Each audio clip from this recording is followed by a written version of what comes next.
My fellow Americans, tonight I am speaking to you because there is a growing humanitarian and security crisis at our southern border. Every day, Customs and Border Patrol agents encounter thousands of illegal immigrants trying to enter our country. We are out of space to hold them, and we have no way to promptly return them back home to their country. America proudly welcomes millions of lawful immigrants who enrich our society and contribute to our nation. But all Americans are hurt by uncontrolled illegal migration. It strains public resources and drives down jobs and wages. Among those hardest hit are African Americans and Hispanic Americans.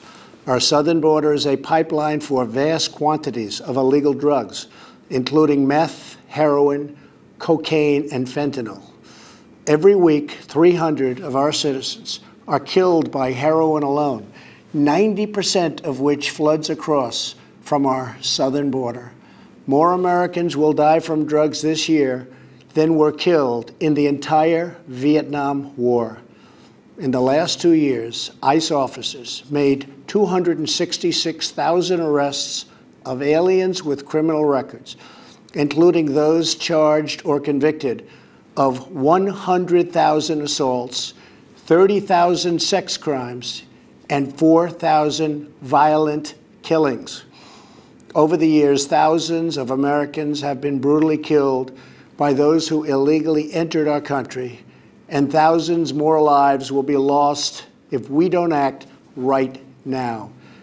This is a humanitarian crisis, a crisis of the heart and a crisis of the soul. Last month, 20,000 migrant children were illegally brought into the United States, a dramatic increase. These children are used as human pawns by vicious coyotes and ruthless gangs. 1 in 3 women are sexually assaulted on the dangerous trek up through Mexico. Women and children are the biggest victims, by far, of our broken system.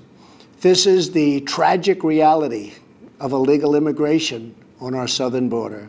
This is the cycle of human suffering that I am determined to end.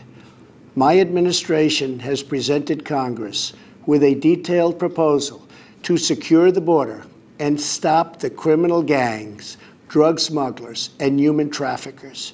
It's a tremendous problem. Our proposal was developed by law enforcement professionals and border agents at the Department of Homeland Security. These are the resources they have requested to properly perform their mission and keep America safe, in fact, safer than ever before. The proposal from Homeland Security includes cutting-edge technology for detecting drugs, weapons, illegal contraband, and many other things. We have requested more agents, immigration judges, and bed space to process the sharp rise in unlawful migration fueled by our very strong economy. Our plan also contains an urgent request for humanitarian assistance and medical support. Furthermore, we have asked Congress to close border security loopholes so that illegal immigrant children can be safely and humanely returned back home. Finally, as part of an overall approach to border security, law enforcement professionals have requested $5.7 billion for a physical barrier. At the request of Democrats, it will be a steel barrier rather than a concrete wall.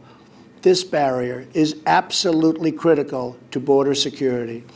It's also what our professionals at the border want and need. This is just common sense. The border wall would very quickly pay for itself. The cost of illegal drugs exceeds $500 billion a year, vastly more than the $5.7 billion we have requested from Congress. The wall will also be paid for indirectly by the great new trade deal we have made with Mexico. Senator Chuck Schumer, who you will be hearing from later tonight, has repeatedly supported a physical barrier in the past along with many other Democrats. They changed their mind only after I was elected president. Democrats in Congress have refused to acknowledge the crisis, and they have refused to provide our brave border agents with the tools they desperately need to protect our families and our nation. The federal government remains shut down for one reason, and one reason only, because Democrats will not fund border security. My administration is doing everything in our power to help those impacted by the situation. But the only solution is for Democrats to pass a spending bill that defends our borders and reopens the government. This situation could be solved in a 45-minute meeting. I have invited congressional leadership to the White House tomorrow to get this done. Hopefully, we can rise above partisan politics in order to support national security. Some have suggested a barrier is immoral. Then why do wealthy politicians build walls, fences, and gates around their homes? They don't build walls because they hate the people on the outside, but because they love the people on the inside.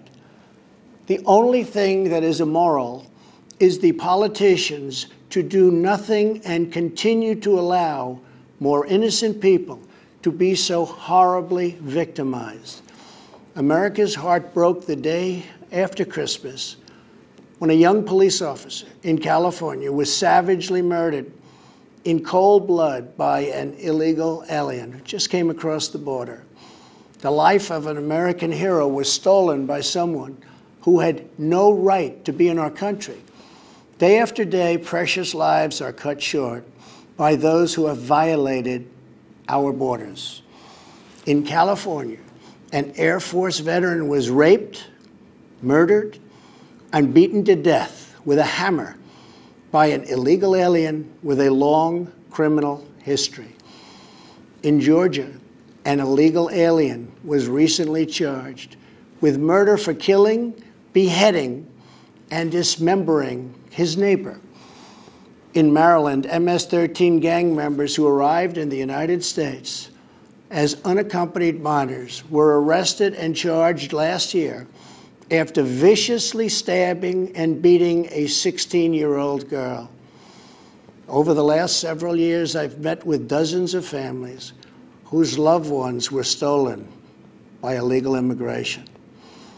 I've held the hands of the weeping mothers and embraced the grief-stricken fathers. So sad, so terrible.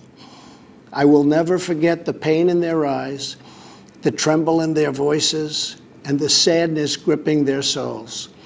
How much more American blood must we shed before Congress does its job? To those who refuse to compromise in the name of border security, I would ask, imagine if it was your child, your husband, or your wife whose life was so cruelly shattered and totally broken. To every member of Congress, pass a bill that ends this crisis. To every citizen, call Congress and tell them to finally, after all of these decades, secure our border. This is a choice between right and wrong, justice and injustice. This is about whether we fulfill our sacred duty to the American citizens we serve. When I took the oath of office, I swore to protect our country, and that is what I will always do. So help me God. Thank you and good night.